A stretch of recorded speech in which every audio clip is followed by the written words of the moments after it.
Bueno, buenos días a todos. Hoy vamos a ver la clase de hipoxia.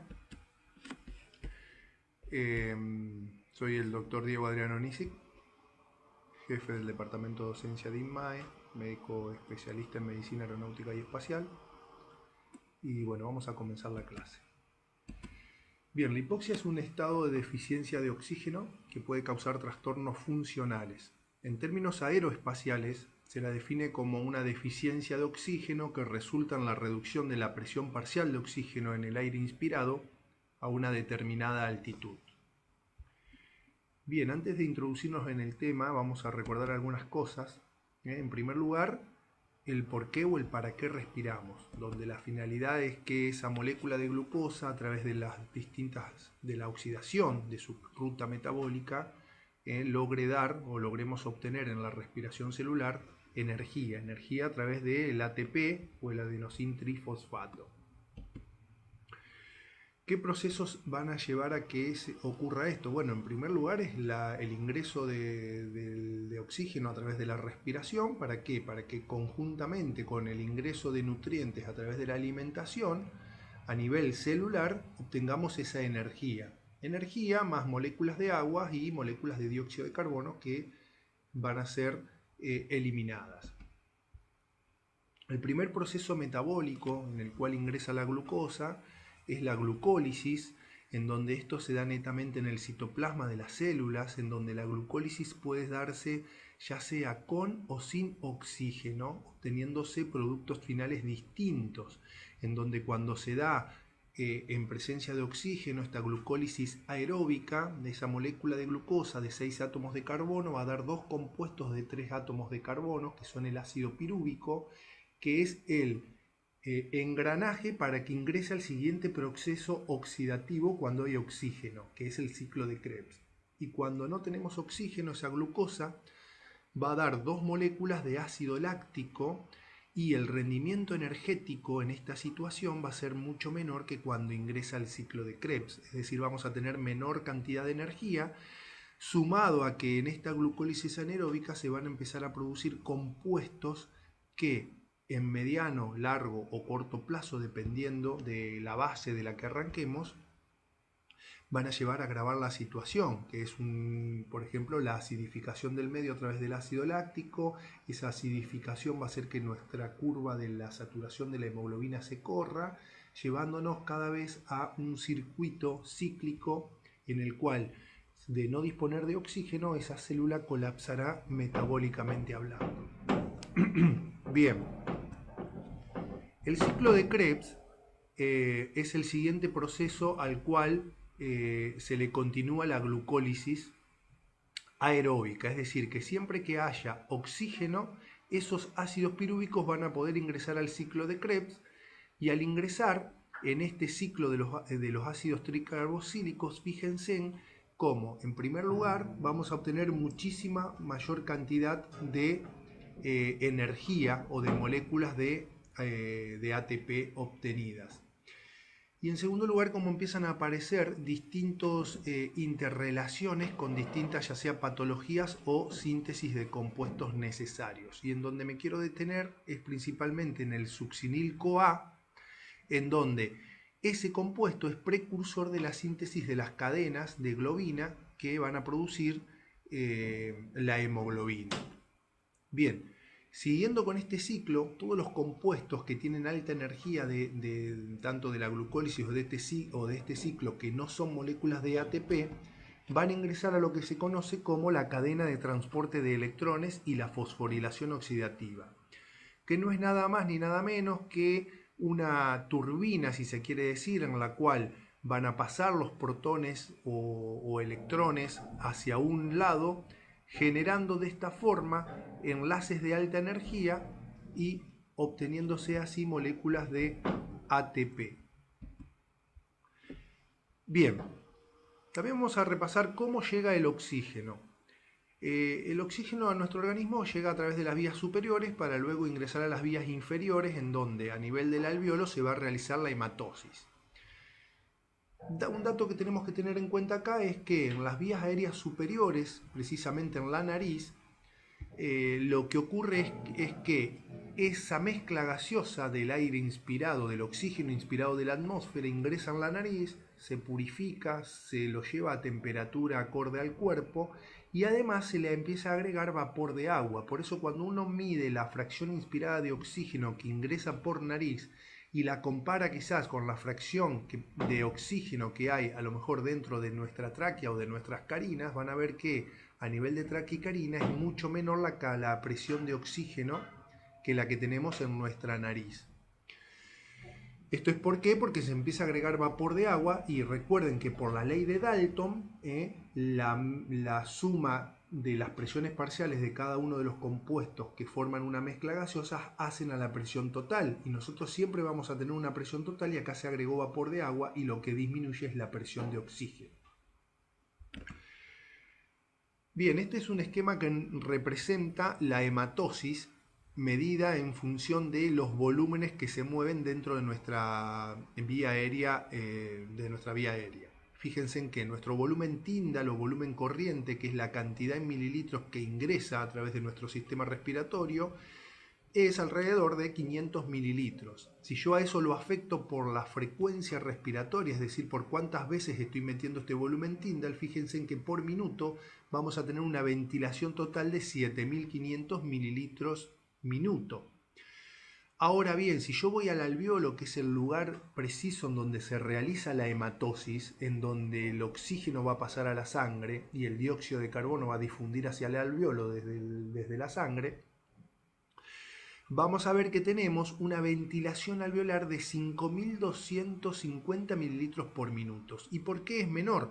Bueno, porque recuerden que nosotros tenemos dos espacios muertos. Uno de esos es el espacio muerto anatómico, el cual es aproximadamente de 150 mililitros, que afectado por la frecuencia cardíaca nos van a dar aproximadamente unos 2.250 mililitros, que afectados a los 7.500 nos estarían dando una ventilación alveolar de 5.250 mililitros, que en realidad no va a ser la cantidad de aire que ventile, porque recuerden que también tenemos el espacio muerto fisiológico, que nos va a hablar un poco de cuántos alveolos en realidad están colapsados y cuántos vasos abiertos hay, o cuántos vasos sanguíneos están vasos contraídos con alveolos abiertos, en donde la hematosis principal, en donde la hematosis ahí no va a ser o va a ser menor que cuando la comparemos con un alveolo abierto con un vaso dilatado, si se quiere decir. Y esto recuerden que teníamos distintas zonas a nivel de nuestros pulmones en donde ocurrían estos eventos. Bien. Esto también es a modo de recordatorio, esto habla de los volúmenes y de las capacidades que tenemos dentro de nuestros pulmones. Recuerden que nosotros nuestro volumen corriente o Tyndall es de 500, que tenemos un volumen de reserva expiratoria de aproximadamente 1000-1100 mililitros. Y de las capacidades, en donde tenemos una capacidad pulmonar total, una capacidad vital, y tenemos también, que no lo mencioné, perdón, nuestro volumen residual, que es el que va a hacer que nuestros alveolos no colapsen cuando nosotros expiramos todo el aire de nuestros pulmones. Bien, este gráfico lo que representa es la cascada del oxígeno y es un poco lo que le venía comentando hoy. Fíjense en que cuando uno mide el oxígeno que ingresa en nuestra nariz es el 21% de la presión atmosférica, son 159 milímetros de mercurio aproximadamente que ingresan en nuestra nariz. Pero cuando medimos a nivel de lo que es bronquios, fuentes, cuando medimos ese oxígeno, fíjense que partimos de 150 milímetros de mercurio, ya tenemos menos cantidad. ¿Por qué? Por lo que yo le decía del vapor de agua que ingresa o que incorpora nuestra nariz. Y cuando medimos el oxígeno a nivel de nuestros alveolos, tenemos aún menos. ¿Por qué? Porque empieza a salir dióxido de carbono. Yo tengo mucho más dióxido de carbono que por ley de Dalton afectan la composición del gas. Entonces a nivel de nuestro alveolo ya vamos a tener aproximadamente 104 milímetros de mercurio de oxígeno, estaríamos parados acá. Cuando yo empiezo a medir a nivel de nuestro capilar, ese capilar arterial en este momento ya empieza a disminuir la cantidad de oxígeno. ¿Por qué? Porque el pulmón, el corazón se han alimentado y se empieza a repartir hacia el resto del cuerpo, por lo cual yo arranco con una presión de oxígeno de 99, 98 milímetros de mercurio, y estos, cuando va llegando a los tejidos, empiezan a disminuir para que por sangre venosa venga una presión de oxígeno aproximado de 40 milímetros de mercurio. Esta cascada es como el oxígeno se empieza a consumir o a disminuir desde que ingresa desde la atmósfera y hasta que llega a las mitocondrias de nuestras células para la verdadera respiración celular. Esto es un poco más de lo mismo, en donde demuestra cómo el gas inspirado, ese 21%, que en realidad ya lo midió a nivel de tráquea o bronquiofuentes, es de 150, cómo llega al alveolo y tenemos aproximadamente una presión de oxígeno de 104. Esto lo podemos calcular por medio de la ecuación del gas alveolar, que es lo que está acá abajo, y cómo sale el gas expirado. Y fíjense en un detalle interesante de cómo cuando uno expira oxígeno devuelve de ese 21, está devolviendo 16%, es decir que desde los 150, 159 que ingresaron, devolvemos 115 milímetros de mercurio. Esto explica un poco el por qué, ya no en estos tiempos de pandemia, pero previamente uno realizaba respiración boca a boca en un paciente en paro cardiorrespiratorio. ¿Por qué? Porque el oxígeno que uno libera, que no ha consumido, ayuda a aportarle a esa persona un 16% aproximadamente. Bien, y acá tenemos cómo el oxígeno, una vez que se hace la hematosis, sale por sangre arterial, llevando aproximadamente 95 a 98 milímetros de mercurio y con una PCO2 de 40, y cómo cuando regresa al sistema de intercambio, regresa con una presión de oxígeno de aproximadamente 40 y una presión de dióxido de carbono de 46, que van a ser los que van a permitir que se difunda. ¿Por qué? Porque en el alveolo tengo 100 y acá 40, va a pasar hacia acá, y dióxido de carbono tengo 46 contra 40 y va a pasar hacia el alveolo. Y explica un poco la fisiología del por qué ocurre este fenómeno a nivel del alveolo, de por qué se va dando la hematosis. Este gráfico representa más de lo mismo, con colores, y acá aparece un componente también principal que está relacionado con la respiración y que está muy relacionado con los tipos de hipoxia, que es la hemoglobina.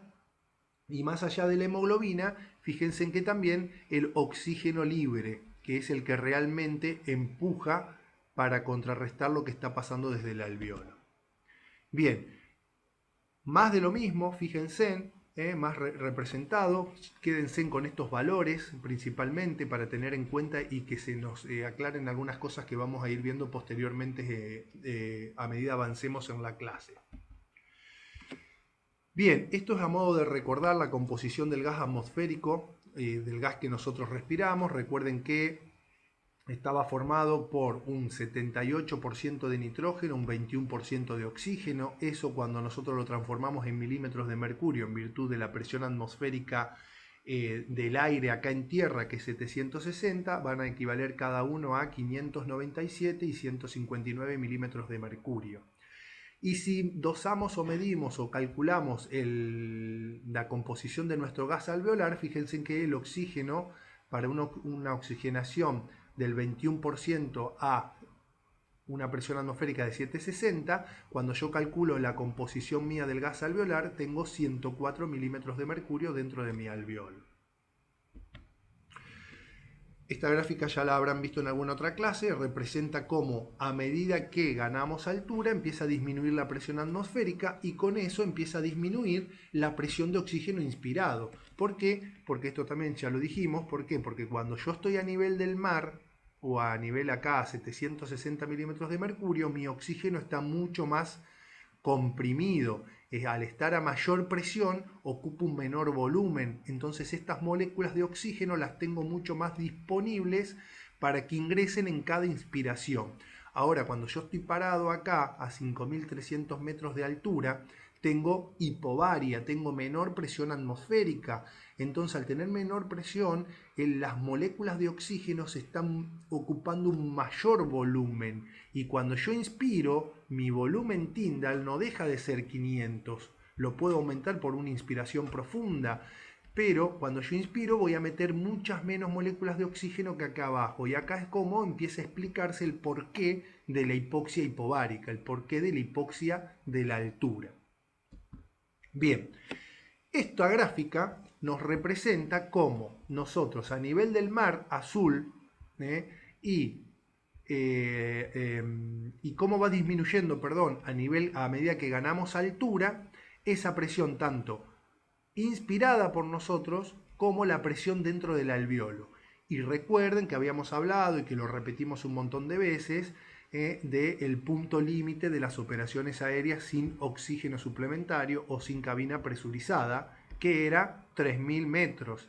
Si nos vamos a 3.000 metros, fíjense en que yo a 3.000 metros estoy inspirando aproximadamente unos 110 milímetros de mercurio de oxígeno, es lo que está entrando por mi nariz, en donde a nivel de mi alveolo yo voy a tener 50 milímetros de mercurio. Y recuerden que habíamos visto recién que por vena regresaba, por una presión de oxígeno venoso, venía con aproximadamente 40. Entonces, si yo acá ya tengo a nivel de los 3050, el gradiente solo va a ser de 10 milímetros de mercurio. Entonces va a ser muy poco el oxígeno que pase para unirse a mi hemoglobina y poder oxigenar mis tejidos. Por eso este es el punto límite de operaciones aéreas sin oxígeno suplementario o presurización de cabina.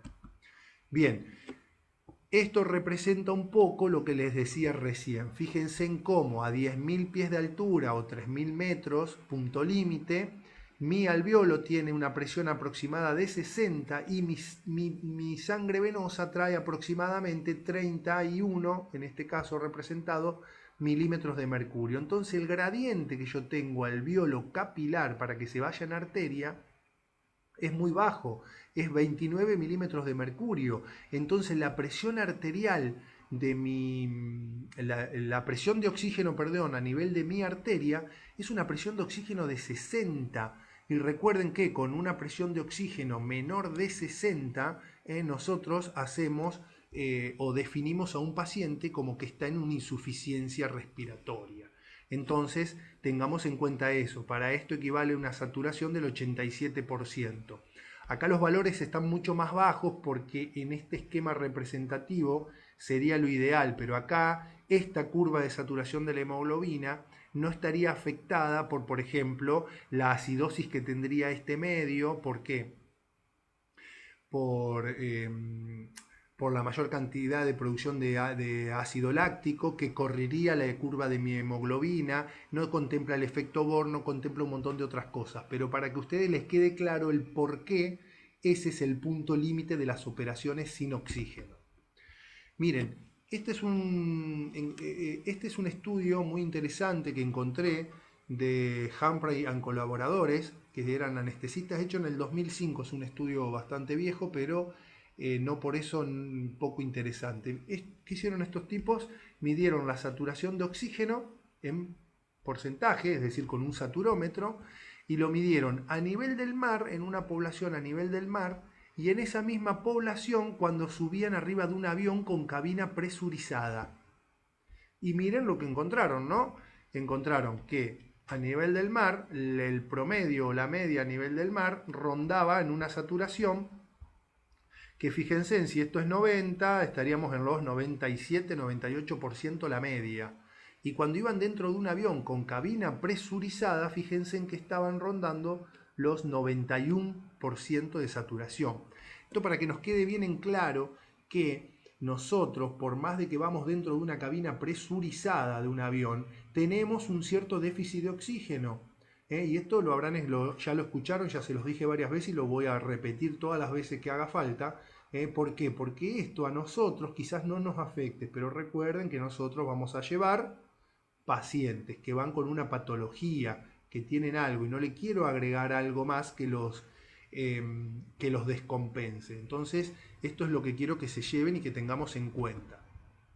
Bien, para ir cerrando este modo introductorio antes de ver bien las clasificaciones de la hipoxia, falta ver cómo se transporta el oxígeno en la sangre una vez que pasa del alveolo hacia la sangre. Y recuerden que no solamente se transporta a nivel de la hemoglobina, que el oxígeno también se transporta disuelto y que este oxígeno disuelto es el que realmente genera la presión. ¿Para qué? Para pasar hacia los tejidos. Es el que genera la presión para que desde el alveolo pase a la sangre y luego se meta la hemoglobina. Este es el que presiona para que entre dentro de la hemoglobina. Y fíjense en que 0,3 mililitros de oxígeno cada 100 mililitros de sangre se transportan libres y el resto, el 97%, unido a la hemoglobina. Recuerden que la hemoglobina es una molécula que contiene 4 grupos hemos y que esos grupos hemos son los que agarran el oxígeno. Es decir, que uno podría decir de que cada glóbulo rojo transporta 4 moléculas de oxígeno. Y cuando nosotros hablamos de que el glóbulo rojo está, o que el paciente tiene una saturación del 100%, estamos diciendo que dentro del glóbulo rojo hay 4 moléculas de oxígeno, está saturado al 100%. Y ahora fíjense, recuerden que cuando vuelve por sangre venosa nuestros glóbulos rojos y uno ve la saturación de una sangre venosa, generalmente el promedio de la saturación de sangre venosa es del 60 al 75%, saturación del 60 al 75%, o sea, me está diciendo de que ese glóbulo rojo vuelve con 3 moléculas de oxígeno todavía unido cuando vuelve a buscar más oxígeno al pulmón. ¿Esto a modo de qué? De que entendamos de que el transporte a través de la hemoglobina lo que hace es eso, hace que la hemoglobina sea austera, que no le dé el oxígeno a nadie, que lo guarde, que solamente lo va a empezar a dar cuando realmente lo requieran los tejidos. Porque si esto no fuese así, imagínense si no existiera esa hemoglobina, todo el oxígeno que apenas ingresa de pulmón a sangre se lo consumiría el pulmón y el mismo corazón, que son los dos sistemas que primero se están irrigando ahí. Y poco o nada llegaría a los restos de los tejidos. Por eso la hemoglobina lo agarra y dice es mío y se lo voy a dar solamente al que lo necesite. Esto es un poco la explicación de lo que le decía recién, en donde fíjense, me fui para atrás, en donde miren, presten atención cómo cuando yo tengo una presión parcial de 100, que es lo que está entrando en los pulmones, mi hemoglobina tiene una saturación del 100%, casi, ¿no? 4 moléculas unidas. Ahora, a medida que esto vamos llegando hacia los tejidos, que empieza a disminuir la presión de oxígeno, mi hemoglobina se empieza a desaturar. Y acá, ¿qué es lo que volvería? Recuerden que por sangre venosa yo volvía una presión de oxígeno del 40 milímetros de mercurio. Fíjense que con 40 milímetros de mercurio mi hemoglobina está saturada al 75%. Es decir, que vuelven 3 moléculas de oxígeno por glóbulo rojo de nuevo al pulmón. Y esto habla de eso, de lo austera que es la hemoglobina y de la importancia que tiene ese transporte para garantizarnos de que todos los tejidos tengan oxígeno.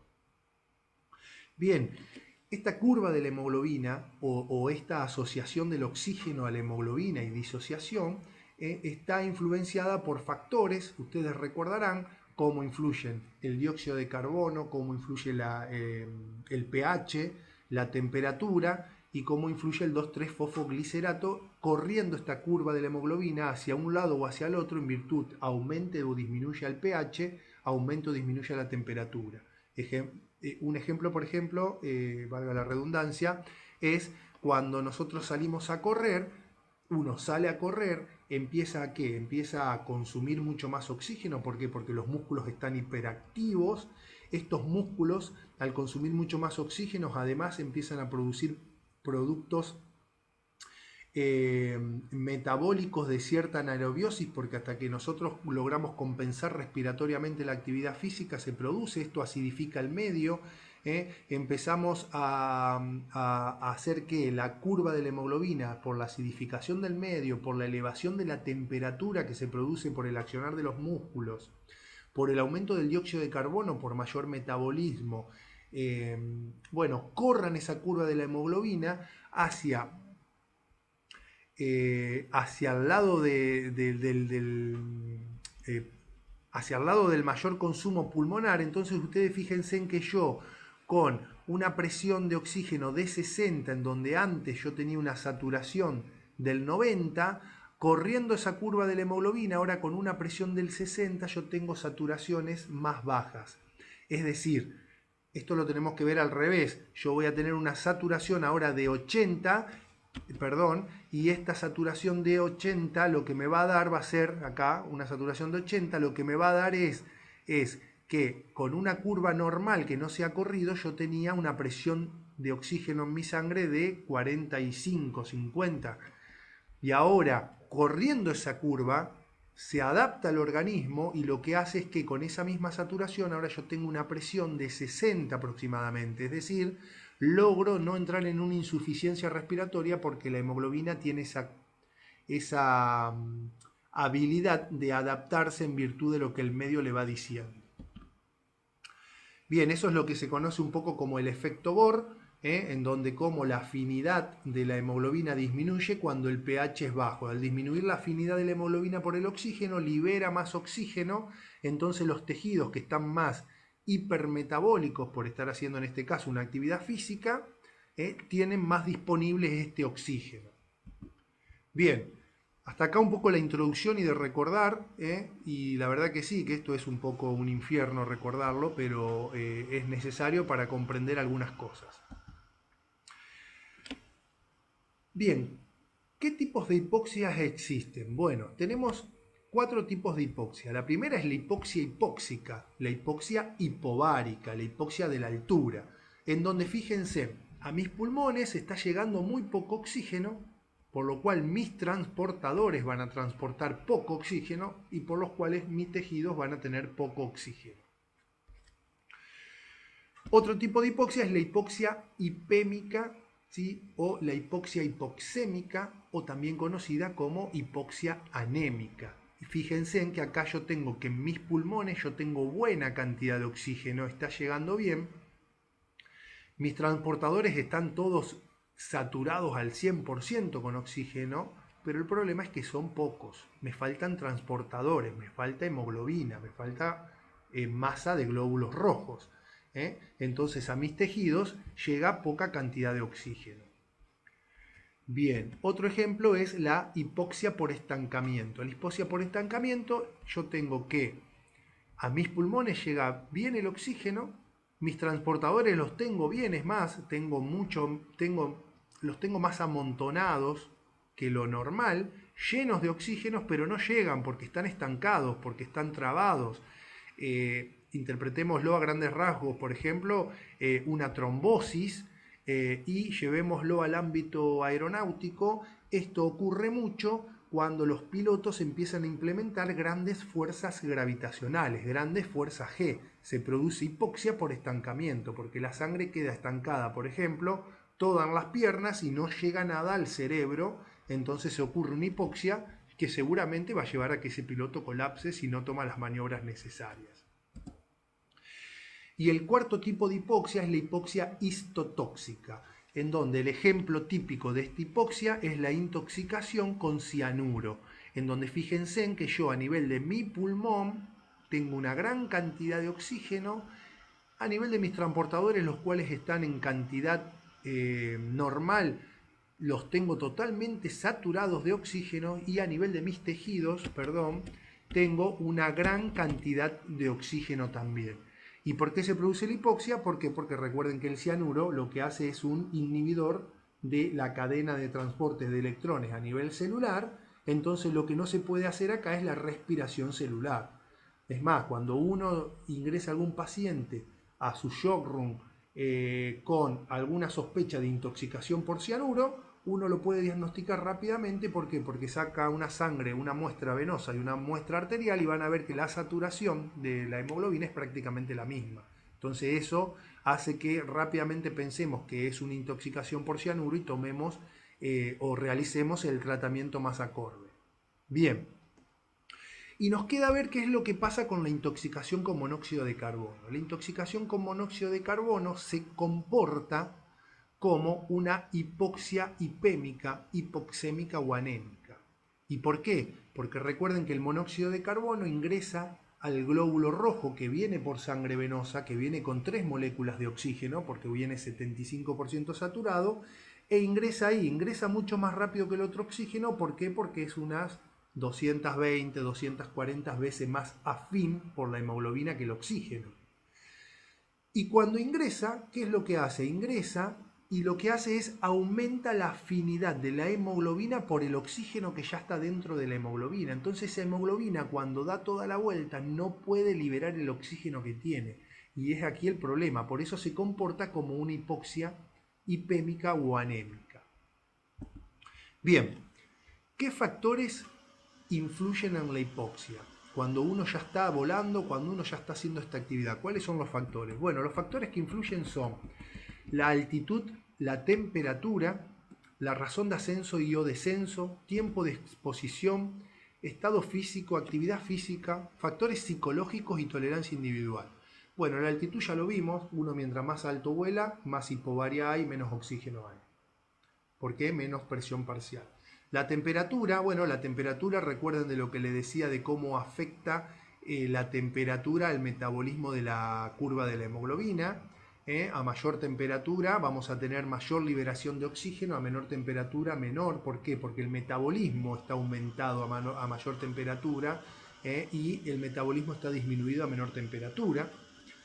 La razón de ascenso y o descenso, esto es cómo un avión gana altura o pierde altura en función del tiempo. Mientras más rápido un avión ascienda o más rápido descienda el avión, más rápidos son los cambios a los que nos exponemos, a los cambios de la fisiología de vuelo. El tiempo de exposición, por supuesto, más tiempo de posición, más hipoxia voy a tener. El estado físico previo. El estado físico es fundamental, tener un buen estado físico, personas que además realicen entrenamiento de tipo aeróbico, etcétera, va a favorecer a que no se entre en hipoxia más rápidamente. Y si ustedes conocen o prestan atención o ven el estado físico de los, por ejemplo, los pilotos de combate o de la mayoría de los pilotos de avión de Fuerzas Armadas, van a ver que son gente que tienen un estado físico muy cuidado, muy acorde a esta actividad. Bueno, la actividad física, es obvio que si yo me pongo a correr dentro de la cabina de un avión en el cual hay una cierta hipoxia, voy a consumir más y voy a entrar en hipoxia más rápido. Factores psicológicos, el nerviosismo, la emoción, el estrés, todo lo que pueda hacer a que uno esté más taquipneico, a que uno hiperventile más, todo esto va a hacer a que entremos en hipoxia mucho más rápido. Y la tolerancia individual, es obvio que cada uno de nosotros tenemos una tolerancia individual. Esto ya hace varios años se encontró el gen de la hipoxia, existe el gen de la hipoxia que determina qué tan tolerables somos a la hipoxia, cuánto tiempo podemos estar cada uno de nosotros y tolerar esa hipoxia. Y hay un video muy interesante que lo pueden googlear, está en la National Geographic, que es el accidente del avión de la empresa Helios, en donde es un avión que pierde su sistema de presurización y nadie se da cuenta y quedan todos en hipoxia y terminan muriendo todos. Y en esa explicación, en ese video, van a ver de que queda una sola persona que corría de un lado hacia el otro porque no sabía qué hacer, no podía entrar tampoco a la cabina del avión y todos los demás ya estaban dormidos, muertos por hipoxia. Entonces eso explicaría un poco cómo esta persona tenía mucho más tolerancia individual que los demás. Bueno, vayamos a la clínica, dato importante que ustedes tienen que conocer y llevarse. La clínica de la hipoxia la podemos dividir en dos tipos de síntomas, los objetivos y los subjetivos.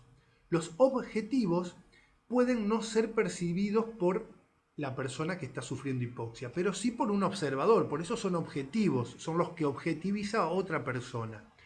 Y los síntomas subjetivos son los que uno siente, los que uno experimenta, los que uno, para que la otra persona pueda saberlo, tiene que contárselo, se los tiene que decir, son subjetivos. Y estos, los subjetivos, son los que aparecen primero. Tengamos en cuenta eso porque es un dato importante. Bien, vamos a los objetivos, los que los va a pesquisar o los va a ver otra persona. que la persona va a estar viendo que el que está sufriendo hipoxia tiene batipnea o taquipnea, cianosis, confusión mental, pobreza de juicio, pérdida de la coordinación muscular e inconsistencia, euforia o agresividad. Entonces fíjense en todos los síntomas que empieza a meter la hipoxia. Ustedes imagínense en un piloto que está entrando en hipoxia, que esté eufórico, agresivo, que tenga inconsciencia, incoordinación muscular.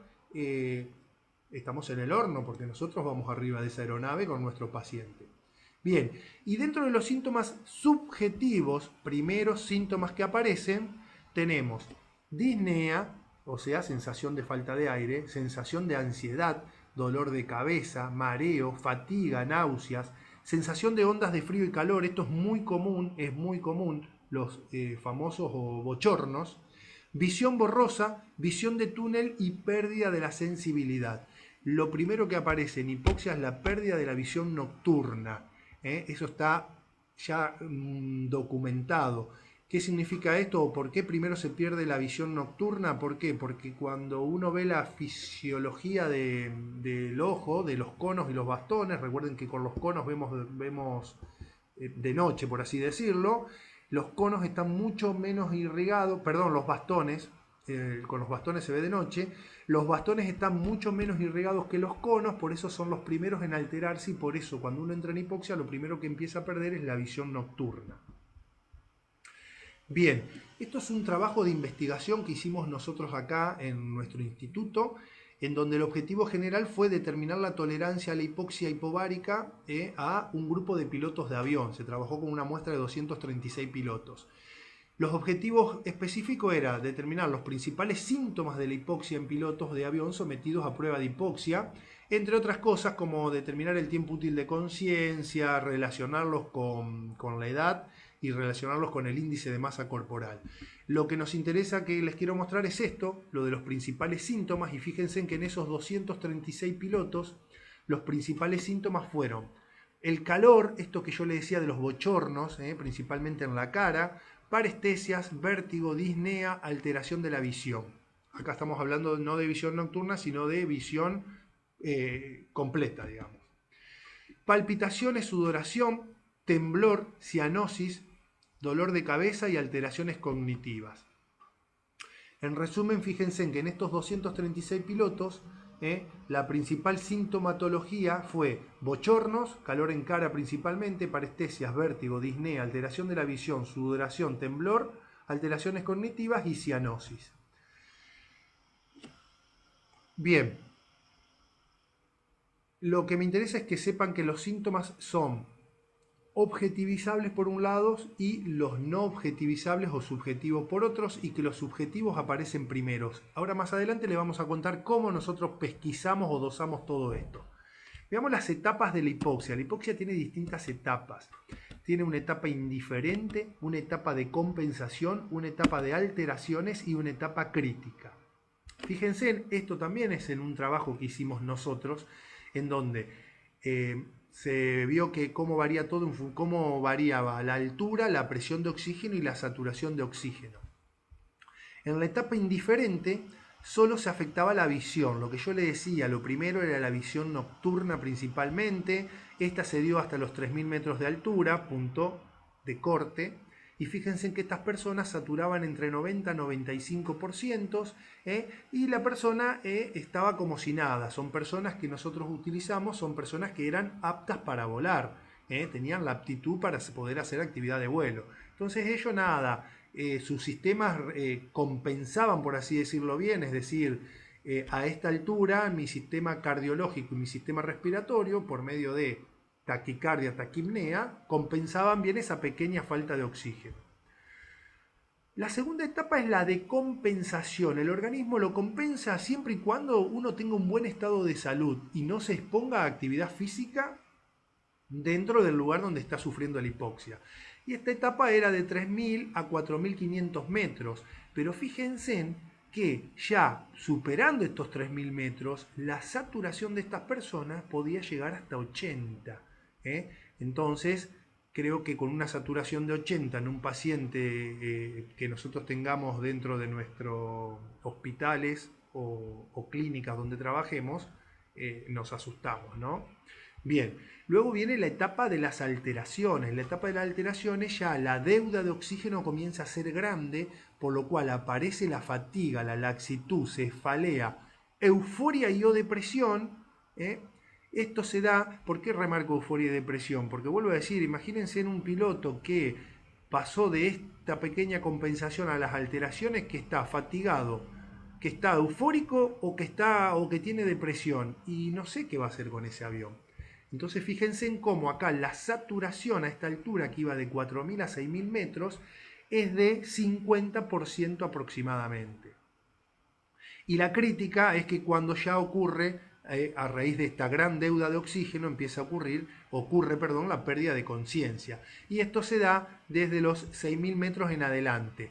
Pero en realidad se puede dar cuando aparecen las de las alteraciones, porque el paso de este a este es muy rápido, se da instantáneamente, depende mucho de las personas en virtud de los factores que yo le había mencionado anteriormente, en donde es muy importante y muy crítico el de la tolerancia individual.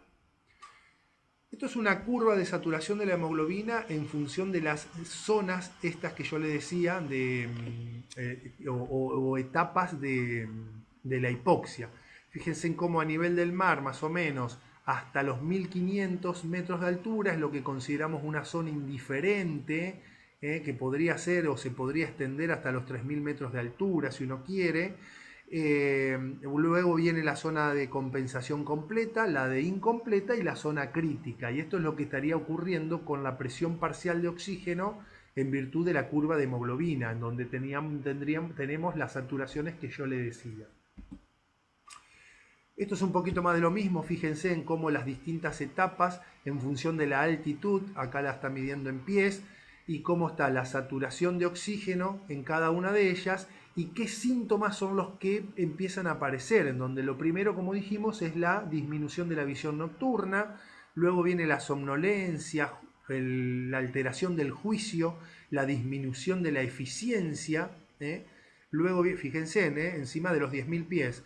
Luego vienen defectos de las operaciones de vuelo, defecto de la escritura. Llévense en este dato porque después les voy a mostrar qué es lo que hacemos nosotros para entrenar nuestros pilotos. Defecto de la escritura y defecto en el habla. Y luego viene obviamente el colapso circulatorio con la pérdida de conciencia de la persona. Bien, ¿cuáles son las características de la hipoxia? La hipoxia tiene estas 4 características. Primero, que tiene un comienzo insidioso, uno no se va dando cuenta, uno no se da cuenta que está entrando en hipoxia hasta que los síntomas son tan severos que pueden llevar a un compromiso. Es decir, es el comienzo insidioso, aparece la severidad de los síntomas, luego aparece el compromiso mental y hay una característica más que es bien de la aeronáutica, que es el tiempo útil de conciencia. Uno puede medir ese tiempo, es decir, uno puede medir cuál es el tiempo que una persona tiene desde que entró en hipoxia hasta antes de perder la conciencia. En realidad sería hasta que puede realizar una acción correctiva de esa hipoxia, porque después de eso cualquier acción que haga seguramente no va a ser la correcta y la persona va a llegar a la pérdida de conciencia y todos los que vayan arriba de la aeronave van a colapsar. Bien, vamos de nuevo. Definición de tiempo útil de conciencia. Llévense en esto, el TUC o el tiempo útil de conciencia no se considera hasta la pérdida total de conciencia. Es un dato interesante, es un dato que se suele preguntar. Y el tiempo útil de conciencia es ese periodo, ese intervalo, ese tiempo entre la interrupción del aporte de oxígeno, es decir, que comenzamos a dejarlos en hipoxia a la persona, hasta el momento en que el piloto, en este caso, porque nosotros lo determinamos y se los enseñamos a los pilotos a esto, pierde la capacidad de tomar una acción protectora y correctiva. Es decir, hasta que el piloto sale por fuera de tomar una acción protectora o correctiva. ¿Por qué? Porque después de eso, después de ese tiempo, superado ese tiempo, la acción que toma el piloto ya no va a ser la correcta, porque recuerden que una de las cosas que producía la hipoxia era el juicio alterado. Entonces, ya va a tener un mal juicio y ese juicio va a llevar a que la acción que tome quizás no sea protectora correctiva, empeore la situación. Esto es algo que nosotros se los dosamos a nuestros pilotos. ¿Por qué? Porque nosotros les enseñamos a nuestros pilotos a que ellos reconozcan la signo-sintomatología de la hipoxia. ¿Para qué? Para poder tomar estas acciones protectoras cuando ellos experimenten o sientan que están teniendo hipoxia. Es el momento en el cual la decisión ya no va a ser correcta. Yo, pasado ese TUC, pasado ese tiempo útil de conciencia de cada uno de los pilotos, la acción que tome no va a ser la correcta. Va a tomar una decisión, porque todavía lo va a tomar, pero lo va a hacer con una pobreza de juicio que va a hacer que seguramente no sea protectiva o correctiva de lo que está ocurriendo.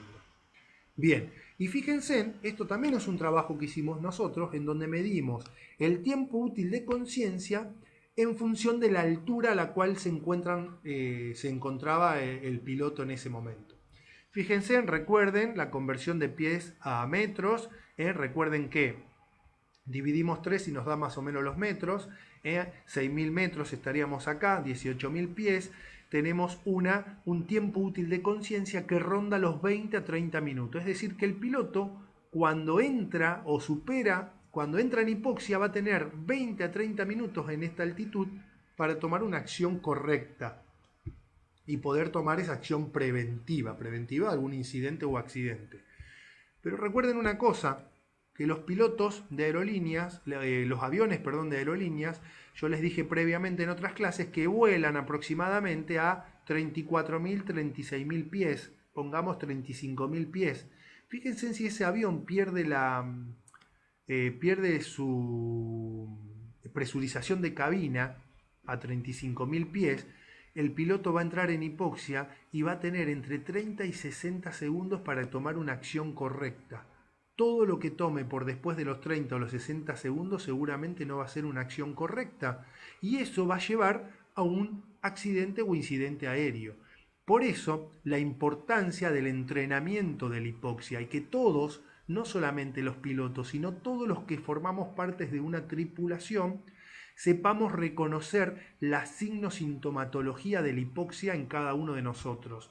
¿Para qué? Para que cuando nos esté ocurriendo esto, en forma automática tomemos una decisión correctiva, porque si se nos pasa ese tiempo útil de conciencia, va a ocurrir que ninguno va a poder tomar una acción que lleve a la solución del problema que estaríamos teniendo. Bien, ¿cómo medimos nosotros el tiempo útil de conciencia o cómo hicimos toda esta investigación de la signosintomatología, etcétera? Bueno, a través de esto es una cámara hipovárica que nosotros tenemos en nuestro instituto. La cámara hipovárica es una cámara que lo que hace es empieza a generar adentro de que el aire cada vez esté menos comprimido, es decir, simula altura, como que si estuviéramos subiendo en altura, y esto tiene dos operadores que están afuera, que son este señor acá, con otro operador que se sientan acá, que constantemente por esto están mirando a las personas de adentro, están registrando los síntomas objetivizables. Ellos van mirando en virtud del tiempo y van anotando todo lo que ven en la persona que le va ocurriendo. Y en el mientras tanto van preguntando, cada un determinado tiempo le van preguntando, ¿qué sentís? ¿Qué te pasa? Y le va respondiendo desde adentro por el intercomunicador los síntomas subjetivos que está teniendo la persona, los primeros que aparecen, recuerden. Entonces van anotando todo. Entonces para cada persona, para cada piloto en este caso, o para cada tripulante, nosotros tenemos cuáles son sus signos y sus síntomas en virtud de la cámara hipovárica y del test que van haciendo.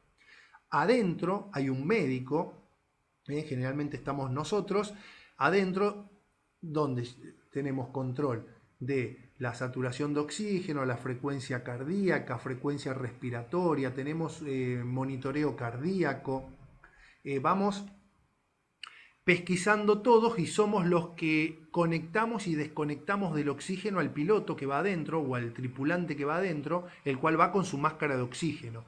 ¿Por qué? Porque después rápidamente tenemos que reconectarlo, porque recuerden que el mejor medicamento para la hipoxia es el oxígeno.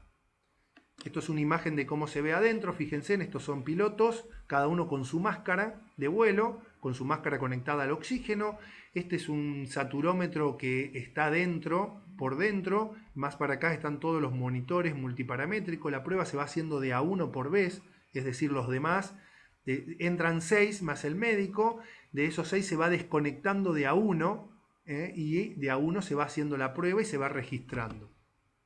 Bueno, estos son pilotos nuestros, esta es una de nuestras pilotos mujeres. Esto es cuando este señor hacía las campañas de donar sangre. Bueno, él fue y escaló en primer lugar la Aconcagua, luego fue a escalar el Everest. En el Everest no le fue muy bien, pero acá previamente, antes de ir a escalar el Aconcagua, vino y hizo aclimatización adentro de la cámara. ¿Qué significa esto? Que él venía dentro de la cámara y fíjense en que él está sin máscara de oxígeno y la doctora sí está conectada al oxígeno. Entonces él se ascendía en la cámara hasta una determinada altura y se lo dejaba ahí por un tiempo determinado.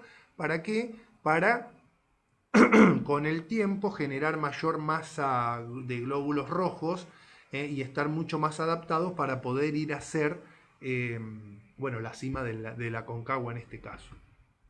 Bien, ¿en qué consiste el entrenamiento fisiológico o el perfil de vuelo que uno va a realizar? Cuando uno entra o se mete dentro de la cámara hipovárica para hacer estos test de hipoxia, lo que hace es, en primer lugar, se realiza una desnitrogenización previa de 30 minutos a nivel del suelo. Es decir, que a nivel del suelo se lo conecta al oxígeno, se lo deja respirando oxígeno con su máscara, mientras se van adaptando, mientras se van acomodando todos los dispositivos y todo, ya con la cámara cerrada, todos sentados. Esto también ayuda a que las 6 personas que ingresan adentro de una cámara bajen su ansiedad, se aclimaticen dentro de lo que es la cámara. Luego se hace un ascenso a 35.000 pies de altura, con un chequeo de senos paranasales y oídos a los 5.000 pies. Es decir, se sube a 5.000 pies y ahí se queda un rato. Y en ese rato se le empieza a preguntar a cada uno. Empezamos a chequear de que las máscaras estén bien, que se adapten bien, que no haya pérdida, que ninguno esté en hipoxia en esa situación porque no lo deberían estar. Y se empieza a preguntar todo lo referente a la expansión de los gases. Recuerden de que los gases se expanden con menor presión. Entonces se empieza a preguntar si alguno tiene alguna molestia en los senos paranasales, si alguno tiene molestias abdominales, molestia en los oídos. ¿Por qué? Porque si alguno tiene algo, lo que se hace es todavía se está a tiempo de bajar de nuevo la cámara a nivel del mar y que la persona salga y no seguir subiendo, porque a medida que seguimos subiendo, eso puede exacerbarse mucho más y se puede generar alguna incapacitación súbita o podemos llegar a tener algo no esperado dentro de la cámara. Y la cámara, una vez que subió a los 35.000 pies de altura, no se la puede bajar de repente, porque si uno baja de repente, es decir, presuriza rápidamente el aire de adentro de la cámara, eso nos revienta los oídos, o sea, nos genera muchísimo dolor de oído, muchísimo malestar y no vamos a querer subir más. Tiene un régimen de descenso normal y un régimen de descenso acelerado cuando hay alguna situación inesperada. Bien, se llega a los 35.000 pies. Una vez que se llega a los 35.000 pies, se desciende hasta 27.500 pies, que es la altura a la cual se realiza al cual se va a realizar la prueba de hipoxia dentro de la cámara o el entrenamiento. Y luego de hacer el entrenamiento se desciende a nivel del suelo con una velocidad más o menos de 4.000 pies por altura. ¿En qué consiste el entrenamiento? El entrenamiento puede consistir en varias cosas. Nosotros utilizamos distintos test. Esto es un poco de la gráfica de cómo se maneja la cámara. Se hace la desnitrogenización primero, luego se sube primero hasta los 5.000, se llega a los 35.000, se baja, se hace la prueba de hipoxia, que ahora vamos a ver en qué consiste, y luego se disminuye, se baja, se disminuye la altura, digamos. Bien. ¿Cuál es el test de evaluación que nosotros utilizamos? Bueno, ahora les voy a decir, hay un montón de test. Los test son como este. ¿En qué consisten? Por ejemplo, se lo desconecta a la persona y se le va interrogando de qué siente, se va anotando todo lo que decíamos previamente y se le va dando test en donde la persona tiene que ir haciendo, por ejemplo, entrar por acá con una lapicera y buscar la salida. ¿eh? Ir anotando todo lo que va sintiendo, chequeando, ir haciendo estos ejercicios de acá, ir haciendo operaciones matemáticas y se va viendo todo lo que hace, y cómo lo va haciendo y se lo va pesquisando en una hoja. Este es otro test también, muy similar al del anterior, fíjense en cómo entran o cómo salen, cuando está en hipoxia o cuando se le empieza a dar oxígeno, los síntomas, cálculos matemáticos, etcétera. Este es el test que utilizamos nosotros, que se llama el test de Lottin-Strugol, que es un test alemán, en donde, bueno, la persona se registra todo, nombre, grado, cuál es el puesto dentro de la cámara, cuál es la saturación en tierra, su frecuencia cardíaca basal, edad, fecha, etcétera. Se adjunta muchas veces el electrocardiograma basal cuando vamos a hacer electrocardiogramas arriba. Y el test este es muy sencillo, consiste en lo siguiente. La persona empieza anotando el número 999 y una vez que se inicia el test le dice, bueno, usted tiene que empezar a escribir para atrás en números decrecientes. Es decir, después del 999 la persona tiene que escribir 998, 997, 996, 995, 994 y va así escribiendo. Y en el mientras tanto uno le va preguntando qué sentí, va pesquisando la signo-sintomatología que tiene. Fíjense, este es un test hecho por una persona, por uno de nuestros pilotos, en donde va anotando él con su letra. Fíjense en cómo va cambiando la caligrafía a medida que van entrando en hipoxia y fíjense en cómo acá, en este nivel, cómo pasa del 876, 875 y medio como que no lo escribe y pone otra vez el 875 acá, cómo empieza a tener cambios de caligrafía y empieza a cometer errores. Ya a partir de acá, obviamente, salió del tiempo útil de conciencia, es decir, que su tiempo útil de conciencia estaba dado hasta acá. Después de acá, ya las acciones no son las correctas. Este es otro más, fíjense acá cómo esta persona ya acá empieza a corregir, a tener cambios caligráficos, a cometer errores. Este es otro test más, otro test más, otro más. Bien, varios ejemplos. Ahora vamos a ver un pequeño videíto que explica algunas cosas. Bueno, esto es una prueba de hipoxia en la cámara hipovárica. Se lo hace a los 27.500 pies de altura con un piloto que había tenido extrasístoles ventriculares. Ese es nuestro médico, el doctor Pereira. Fíjense en que él está conectado a oxígeno, nunca se desconecta el médico porque es el que vela por la seguridad del que va adentro. Ahí se lo desconecta el piloto y se empieza a hacer la prueba esta de los números. Y desde afuera los operadores van preguntando todo, le van preguntando al piloto. Fíjense que en un momento le van a decir o le van a preguntar qué sentís y el piloto hace como que siente calor en la cara, que dice, ¿ve? Ahí por ejemplo. Es todo como se va pesquisando y aparte van anotando lo que ellos ven. Después de los 3 minutos se lo vuelve a conectar y fíjense, se le dice desde afuera que firme la hoja.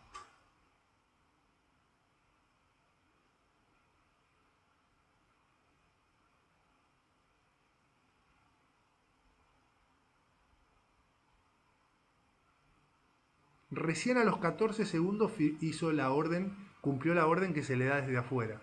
Se le dijo 3 veces, firma la hoja ahora, firme ahora la hoja, y le llevaron 15 segundos en volver a su raciocinio de poder ir y firmar la hoja. Entonces fíjense en cómo la hipoxia genera a nivel cerebral trastornos. Y este video se los voy a dejar, lo pueden googlear también, porque no tiene el sonido, yo ahora se los voy a ir contando, pero lo pueden googlear, está en National Geographic,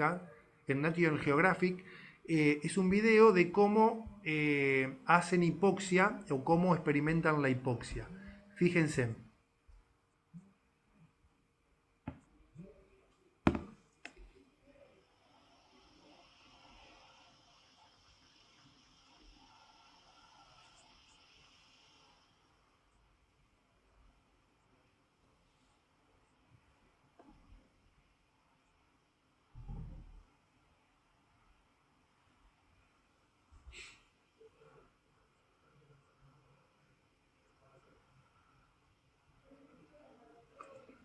Ellos hacen así, fíjense, Ellos lo que hacen ahí es una descompresión explosiva, hacen como que van volando y de repente el avión se despresuriza, por eso ahora van a ver como que hay una niebla dentro de la cámara, ¿eh?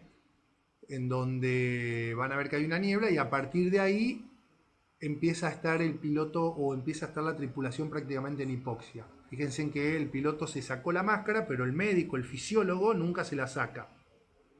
Y a partir de ahí ellos empiezan a hacer unos test distintos, que, bueno, vayan viendo lo que va pasando. Yo les voy a ir contando un poco lo que pasa. Ahí le pregunta qué sintió, el piloto le dice que prácticamente en ese momento no sentía mucho.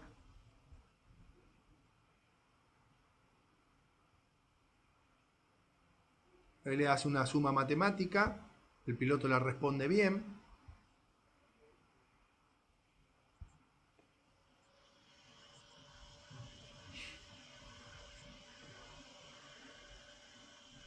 Bien, y ahí le da un juego de encastre, miren. Y le va a decir que vaya colocando el encastre en donde corresponde. Entonces ahí empieza a buscar, fíjense en que ahí pasa, y que no lo encuentra y que el fisiólogo o el médico le tiene que decir a dónde va y ahí lo coloca. Ahí le pregunta qué carta es esa, dice cualquiera, le da otro encastre para que coloque, entonces ahí busca, no lo puede controlar, no lo puede, no lo divisa, fíjense que lo pasa por al lado, y ahí le dice, apriete el interruptor porque está entrando en un nivel de hipoxia crítico, apriételo porque si no se va a morir. Y nada, recuerden esto que le digo de que le dice que le apriete el interruptor. Le hace una suma matemática, creo que no me acuerdo si era 8 menos 5, y dice cualquiera. Y ahí le dice, tenemos que terminar la prueba, apriete el interruptor para terminar la prueba. Apriete el interruptor, él sigue buscando todavía el encastre. Póngase la mascarilla, no hace caso.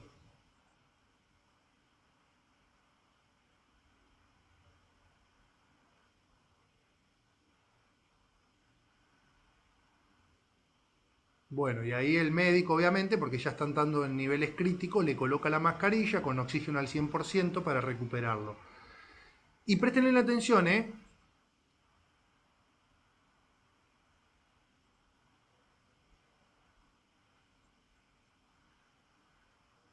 5, ahí le hace de nuevo la operación, la dice bien. Y miren ahora. Toca, recién ahí toca, sin que nadie le diga. O sea, él registró la orden, pero lo que hacía no era lo que tenía que hacer. Recién ahí va a tocar para terminar la prueba. Bueno, fíjense en cómo la hipoxia empieza a generar estas cosas en donde uno no es consciente. Y una vez pasado este tiempo útil de conciencia, todo lo que haga no es o no va a ser lo que tendría que hacer. Eso es un poco este video. Lo pueden buscar. Yo voy a ver si lo subimos también aparte como para que lo puedan ver con el audio, porque el audio creo que sale muy bajo. Así que, bueno, eso es todo, la clase de hipoxia. Gracias por su paciencia. Quedo atento para cualquier consulta o duda que tengan a través del foro. Muchísimas gracias.